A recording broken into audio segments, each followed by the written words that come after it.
அடுத்ததாக திமுக தரப்பில் திரு கான்ஸ்டன்டைன் ரவீந்திரன் பேராசிரியர் இணைகிறார். சார் வணக்கம்.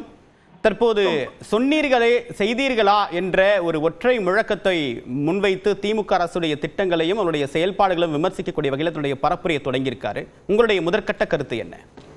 இந்த சொன்னீர்களே செய்தீர்களா அப்படிங்கிறத மனப்பாடம் பண்றதுக்கு தான் திங்கட்கிழமையிலிருந்து வெள்ளிக்கிழமை வரைக்குமா அவருக்கு விஜய்க்கு எங்க 505 வாக்குறுதியில என்ன நிறைவேற்றி இருக்கிறோம், எங்க தலைப்பு ரீதியா யார் யாருக்கு என்னென்ன கொடுத்திருந்தோம், விவசாயிகளுக்கு என்ன கொடுத்தோம், மாணவர்களுக்கு என்ன சொல்லியிருந்தோம், சமூக நலத்துறையில என்ன சொல்லியிருந்தோம் அப்படின்னு எடுத்து அண்ணன் தங்கம் தென்னரசு தெளிவா சொல்லியிருக்காரு. 3 அமைச்சர்கள் உட்கார்ந்து சொல்லியிருக்காரு. 404 நிறைவேற்றி இருக்கிறோம், 37 ஒன்றிய அரசு பார்வையில் இருக்குது, மீதி நாங்க இன்னும் எடுக்க முடியல, இந்த 5 வருஷத்துல பாக்குறோம் அப்படின்னு சொல்லியிருக்காரு.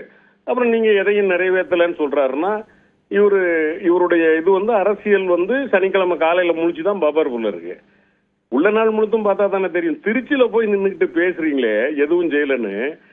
உலக தரத்துல அங்க ஒரு கலைஞர் 100ஆண்டு பேருந்து நிலையம் இருக்கு, அப்படியே போக சொல்லுங்க அவரை.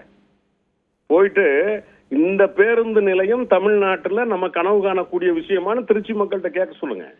திருச்சி மக்கள் சொல்லுவாங்க அவருக்கு பதில.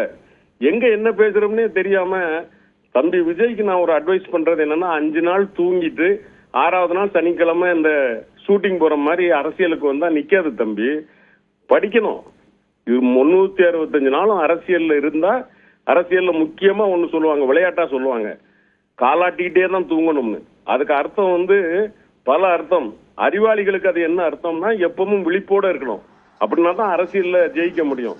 இது ஜோக்கர் மாதிரி அவர் ஏதோ பேசிட்டு போறாரு. அப்படி எப்படி சொல்ல முடியும்? ஒரு தலைவர் தன்னுடைய பரப்புரையை திட்டமிடக்கூடிய வகையில அவர் முன்னேற்பாடா இருக்கலாம் இல்லையா? அவர் 5 நாட்கள் முன் தயாரிப்பு, ஒரு நாள் அதை ஷார்ப்பா எங்க எப்படி டெலிவரி பண்ணணும் அப்படின்றத திட்டமிடக்கூடிய ஒரு தலைமையை பண்பு அப்படின்றது எடுத்துக்கலாம் இல்லையா? இல்லம்மா, நீங்க சொல்றது சரி தம்பி. அவர் பேசும்போது ஒரு அரசியல்ல தத்துவார்த்த ரீதியா அல்ல அரசியல்ல நிர்வாக ரீதியா திமுக அரசு இதுல தோற்றிருக்கு, இதை நான் கேள்வி கேட்கிறேன், அந்த அமைச்சர் பதில் சொல்லணும். எங்க பேசி இருக்கிறார்?